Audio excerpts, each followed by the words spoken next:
Hello everybody and welcome to the first annual book awards for 2022. Hope you enjoy.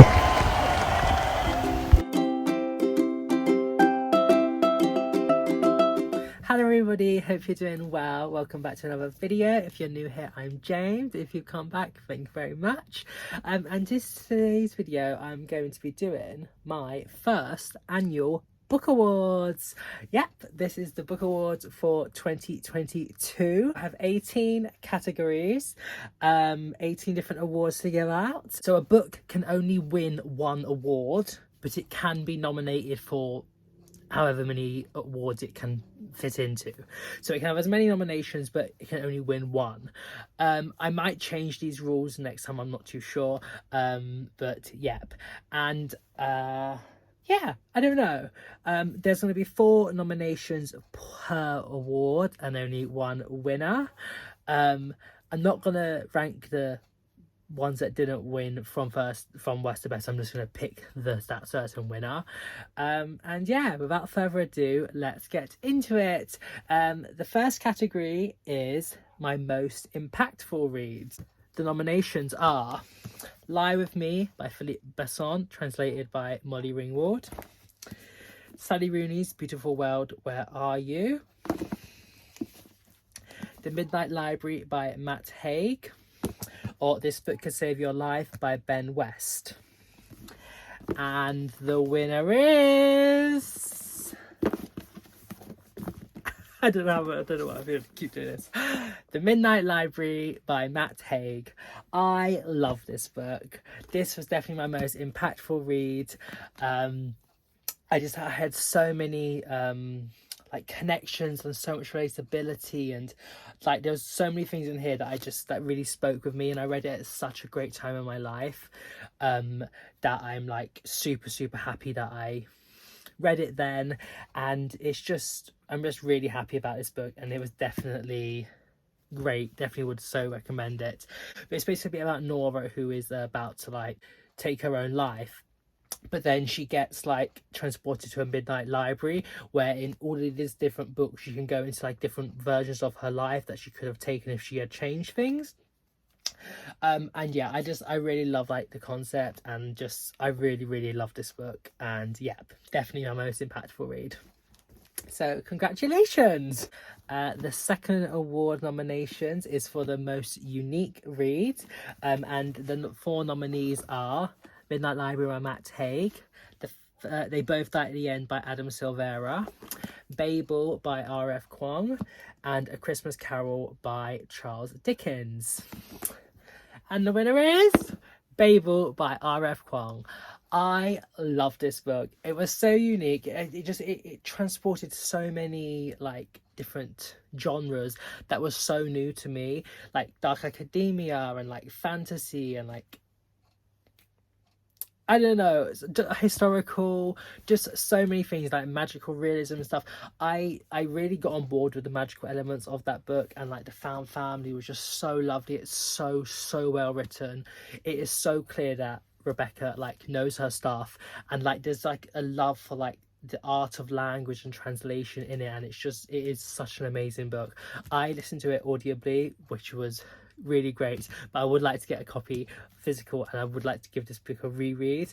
Yeah, it was so unique. Basically we follow Robin, who gets taken from like China, like adopted to England, and he's told to like spend like all his time translating and like doing language and stuff so he can get into Babel in Oxford, which is like the Institute of Translation. And there he learns how this is like the epicenter of like the power the British Empire is having over its colonies, and they're using like translation to like do things with like these metal bars that like enact like they cause something to happen, like certain like powers and things. And then he's sort of like in a dilemma because he's like should I be like appreciative of England and Oxford for like having me here and all these luxuries I can have, but whilst at the same time I'm like fueling the like the enemy of my homeland, and it is really, really good. I absolutely adore that book.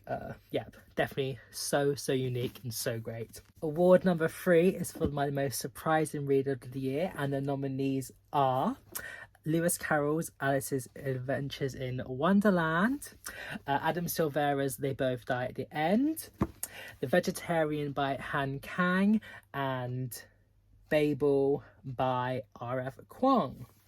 And the winner is Alice's Adventures in Wonderland by Lewis Carroll. I did not expect to love this book as much as I did. It was so funny, it was so whimsical, and so like, just, it was a really, really great read. I don't know if you know the story, but basically Alice, she's a little girl, she goes down a rabbit hole trying to follow a rabbit that's like lost, and she gets transported to Wonderland, and she goes on an adventure. You know, can't really get it from the title, can you? And it's so great. I love the characters. They're all like, they all have their own personalities. Yeah, this really surprised me, because I thought it was going to be a bit like, I knew it was like strange and stuff. I knew the story from film adaptations, but I didn't expect to love the book as much as I did. And yeah, I really, really enjoyed this, and I would so recommend it. So yeah, worthy winner for surprising read. The next award is not necessarily the best one. It's for my most disappointing read, but it's an award nonetheless. And the nominees are The Alchemist by Paulo Coelho, Exciting Times by Nisha Dolan, The Haunted Mask, the Goosebumps book by R.L. Stine, and Sisters by Daisy Johnson. And the winner of the most disappointing read is Exciting Times by Nisha Dolan. Now, this is actually one of my worst books of the year.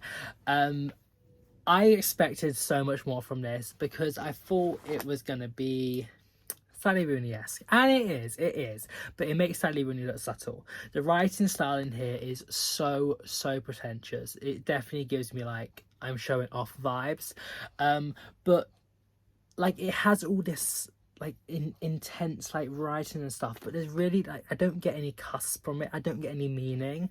I read it and I'm just like, okay, like, I mean, there's nothing from it. I also feel like it had very bad Asian and like bi/pan rep, especially being set in Hong Kong. It did not take advantage of its location. It has a lot of flaws. The writing, some of it is okay, but yeah, and it's a character-based novel, but the characters were all really shallow. They didn't have much development. They was just, she kept rehashing things that I knew, and I did not care. So yeah, this is definitely my most disappointing read. I thought this was going to be really good, but it was really bad, and I honestly wouldn't recommend it. However, I probably am going to read her new book that comes out this year, because I feel like I can't judge it on just her debut novel. And like it is like an achievement for like this book. I just feel like there was a lot that could have been better. But yeah, I am definitely intrigued to see more of what she comes up with. Just this wasn't the one for me. Now we have the funniest read of the year, and the nominees are Alice's Adventures in Wonderland by Lewis Carroll, Joe Lycett's Parsnips Buttered, You're a Bad Man, Mr. Gum by Andy Stanton, and Through the Looking Glass and What Alice Found There by Lewis Carroll. And the winner is Parsnips Buttered by Joe Lycett. I really enjoyed this book. This is so funny. It's like, it's not really a memoir, but it sort of is. It's like a, I don't really know what it is. It's sort of like different snippets of like how to like get things your own way in a sense, but like not. It says like bamboozle and boycott modern life one email at a time. I don't really know what it is, but it is really good, and it's sort of like a self-help, but not, because none of it's really that like useful, but it is really funny, and I totally enjoyed reading this book. Yeah, I really liked this, and worthy winner of the funniest book of the year. Not so fun. This is the saddest book of the year, and the 4 nominees are Boy Erased, memoir by Gerard Conley, The Colour Purple by Alice Walker, Swimming in the Dark by Thomas Jedrowski, and Lie With Me by Philippe Besson. And the winner of the most saddest book is The Colour Purple by Alice Walker. This book made me cry a lot. It's a hard one to read. It's basically the main character Celie writing letters to God about her, like, just going through her life, about her like trauma with like so many like problems and so much like mystery, all like nearly all from other men, like from men's like impacts on her. So I know like I've read some reviews and stuff, and people say that it's very like anti-main, but I totally rebate that, because it's her personal experience and she's had so many horrible things happen to her, so you can't really like argue with it.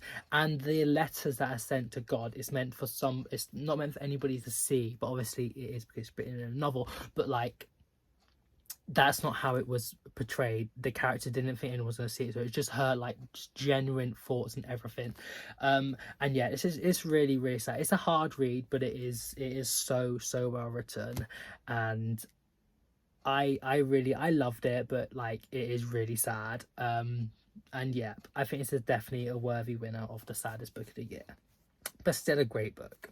Next award is for the ugliest cover, and the nominees are The Handmaid's Tale by Margaret Atwood.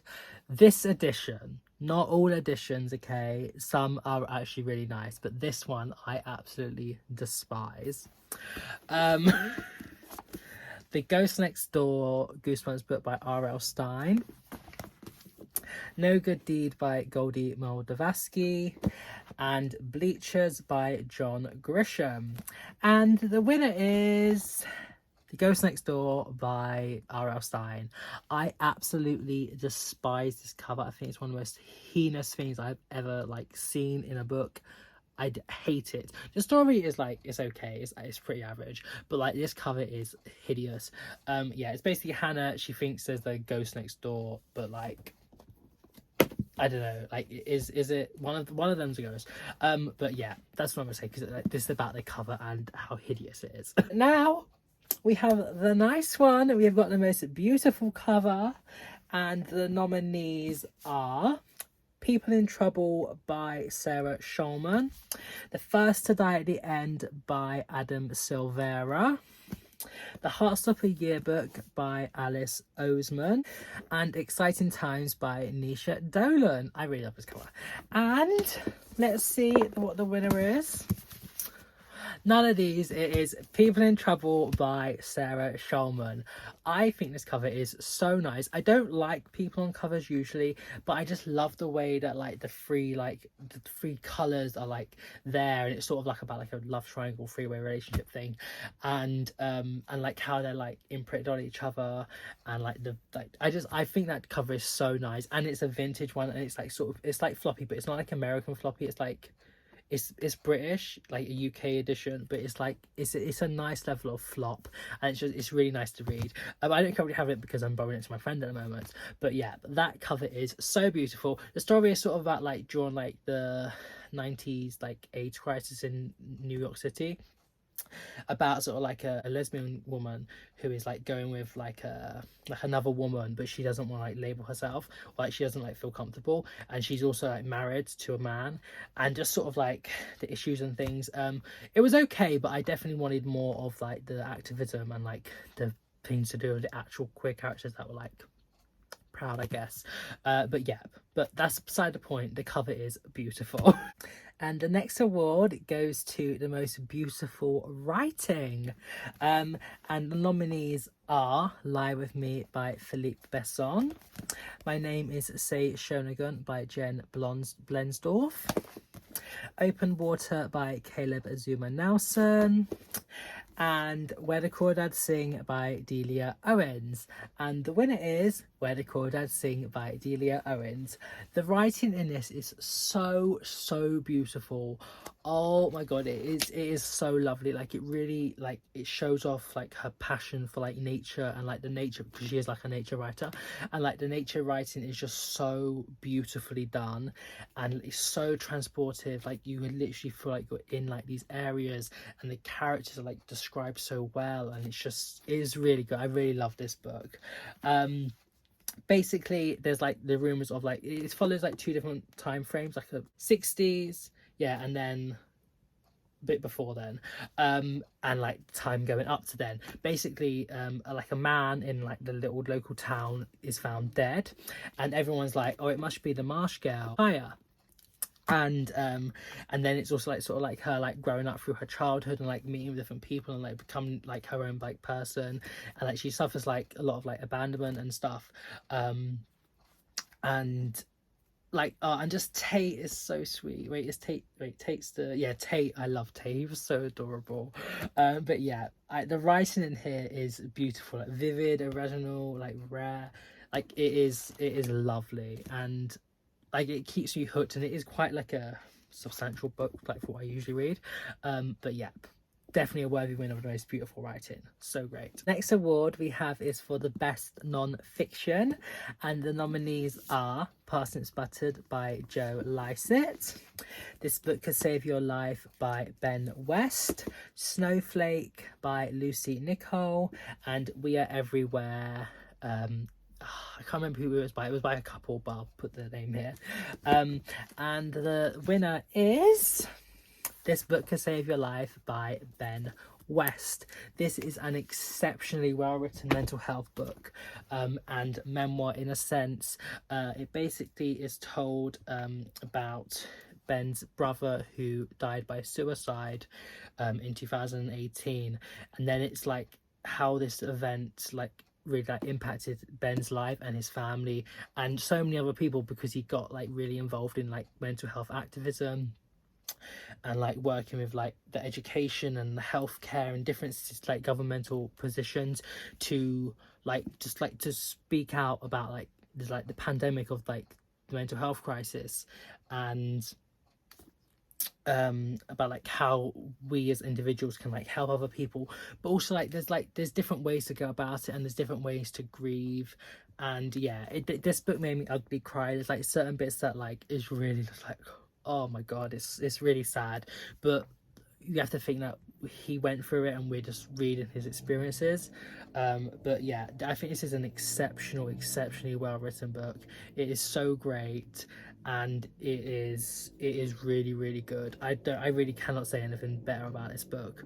And I really want to like support him, because like and just also like to help myself, because I struggle with mental health problems, like to help myself personally, like with tips and things that are in here, but also so I can be like a better like support system for people around me that are suffering as well.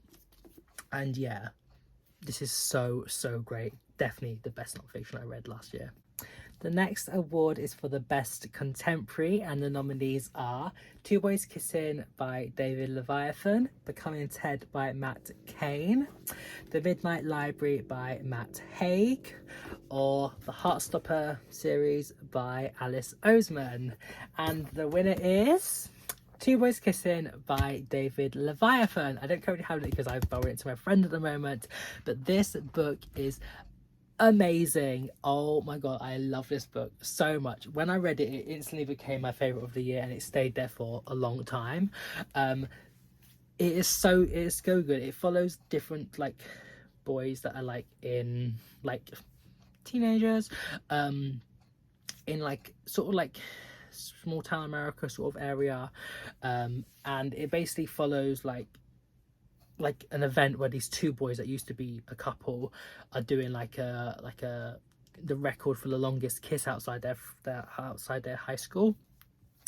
And then this impact on other characters there, like there's another like a budding relationship, there's another two that like already been in a relationship, one of them is trans, and then another one that Cooper's story is just, he gets found out like his sexuality like by his parents, because he left like dating thing online, and then he like goes off, and we follow his like story, and it made me cry so many times. Like the emotions I felt reading this was like literally I was grinning from ear to ear. I was like laughing like so much, and then like two sentences over I'm like bawling, like I'm literally crying. Like it was a wild ride. The quotes are so good, the writing is really good. I really love the characters, the story, and just like the messages, and just I really love this book.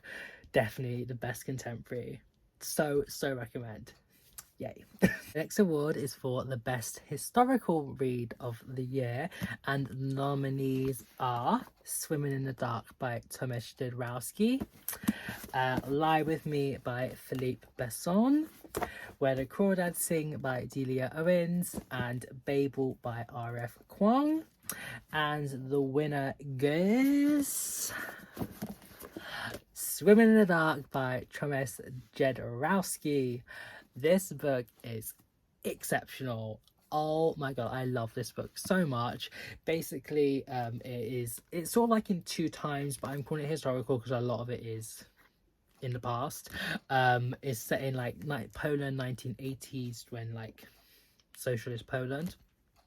And it's about these two like boys, teenagers, that go to like a camp, like a university camp thing. The main character is Ludwig, and then he meets Janusz, and it's sort of just like about like a doomed like love affair, and like coming to terms with like his like sexuality. And yeah, it's really sad as well, but it is so great. The writing is so, this is the first book I underlined, and I did underline quite a lot of it, and I'm so happy about that. There's so many things stuck out to me. It really like holds your heart. You definitely feel for the characters, and then like it goes like forward, like not forward in time, but like back to like more present day.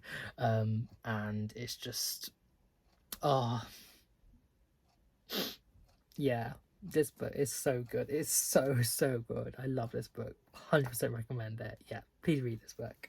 Next award is for the best romance, and the nominees are Normal People by Sally Rooney, Open Water by Caleb Azuma Nelson, the Heartstopper series by Alice Oseman, and I Want to Eat Your Pancreas by, I'm so sorry, I forgot, but I'll put the name here. There's a manga.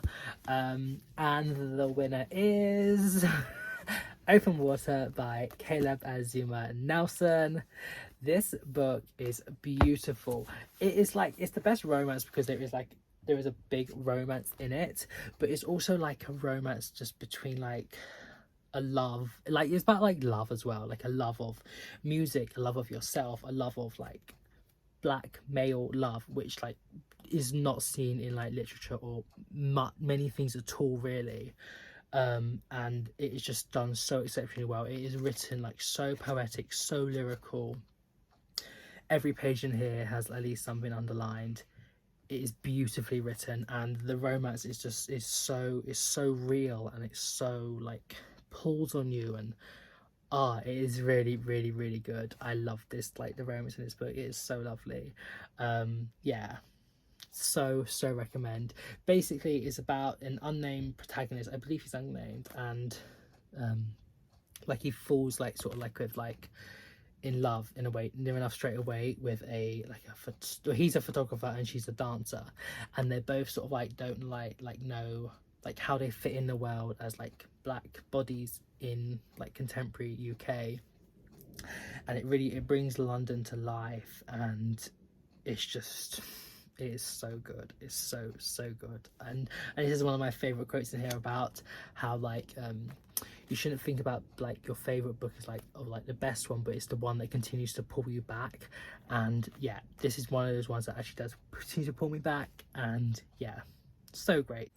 Now we have the best comic slash graphic novel slash manga, and the nominees are Tokyo Ghoul Volume 1 by Sui Ishida, I Want to Eat Your Pancreas, the Boy, the Bull, the Fox and the Horse by Charlie Maxey, and the Heartstopper collection by Alice Oseman.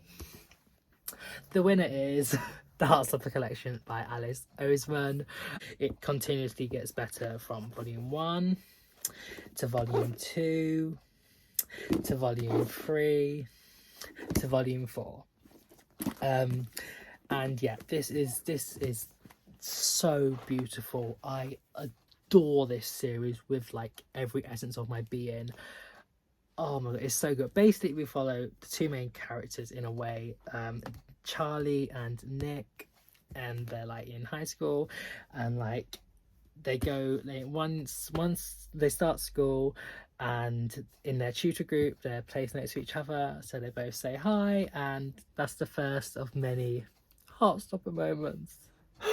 Oh my god, it is so great. The love is so beautiful. It's such great about like coming to terms with yourself, and also like it deals with like many things about like homophobia, internal and external, like eating disorders, like mental illness, like bullying, just so many things, and I feel like they all are all handled so exceptionally well. I read this after watching the first series of the Netflix adaptation, which is exceptional as well, but I do prefer the books, and I cannot wait for volume 5 to come out and for season 2 to come out later this year. I'm definitely going to be watching them and reading that as soon as it comes out.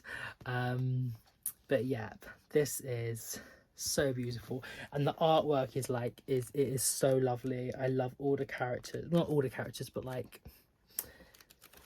the vast majority, and they're all so realized as well, and there's so much relatability. And like I've said this many times, like this series like is literally can save lives because of its appeal to so many people, especially like younger queer people, and it is so amazing. Absolutely love it, so recommend. Lovely, amazing, great. Next award is quite different actually. It goes to the best classic, and the nominees are Alice's Adventures in Wonderland by Lewis Carroll, The Handmaid's Tale by Margaret Atwood, The Colour Purple by Alice Walker, and A Christmas Carol by Charles Dickens. And the winner is A Christmas Carol by Charles Dickens. I love this book. I've seen nearly all of the adaptations going. I love the story. It's just such a great story. But if you don't know, where have you been? But basically we follow a little old miser, Scrooge, who gets visited by his 7 years gone, dead, old like business partner Jacob Marley, and he's like, "Hun, your actions are building some long chain that you're going to be tied down with when you get to hell." So he's like, "You're going to be visited by a free ghost and see what happens." The past, present and future, really great. It's such an imaginative story. I really loved it. Like, even though I know the story, it was just such a great read, and I loved it. It was so accessible, and just it was just great. Like, it was such a great classic. So recommend it. Next award is for the worst read, and this is the worst award to get, but it's an award nonetheless. It still meant I had a passion for it, just a very negative passion, and I did not have any of these books anymore. I've given them all away because I hated them. But the nominees are Scarlet Letter by Nathaniel Hawthorne, Bleachers by John Grisham, Death of a Salesman, Paper Ghost by Julia Herbelin, and the winner is Paper Ghost by Julia Herbelin. I hated this book so much. It was absolutely terrible. Like, okay, like, I mean, I hope all these books you can like, but I just did not. I didn't gel with the writing. It was so like just long and boring. I didn't like the characters, super shallow. Apart from Bartley the dog, that was the only character I liked. Basically, it's about like a woman who's like, her sister went missing and probably killed when she was younger. So she pretends to be the daughter of a dementia, possibly the patient slash acquitted murderer, Carl, I believe, his daughter, so they can go like on a road trip of like sorting out different like murder locations, so she can like trying to get like Did You Kill My Sister? But it was just so bad. Like, it was just so slow, so dragged out. I did not care. Like, the plot twist was just all like, just really just not it. I didn't like any of the characters. I just did not like it. Definitely the worst book I read. Bleachers would have been the worst if it was longer, but thankfully it weren't as long as Paper Ghost. So, yeah, bye. Take your worst book award and go. Now we have the penultimate award, and this is for the best almost 5-star / 4.75 stars. And the nominees are Sally Rooney's A Beautiful World, Where Are You? The Handmaid's Tale by Margaret Atwood. A Man Called Uva by Frederick Buckman. And Boy Erased by Jared Conley. And the winner is Handmaid's Tale by Margaret Atwood.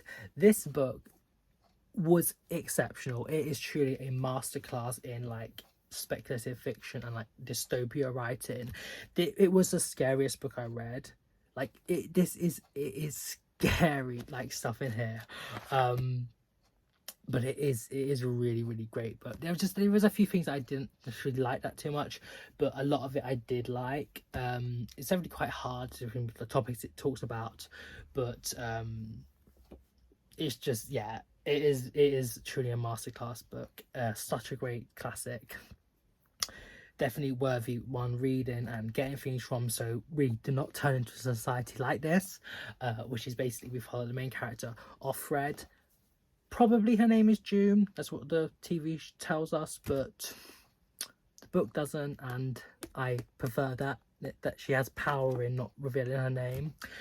She's in Gilead, and her function is to be impregnated and give birth, because she's seen as lesser than, she's a handmaid.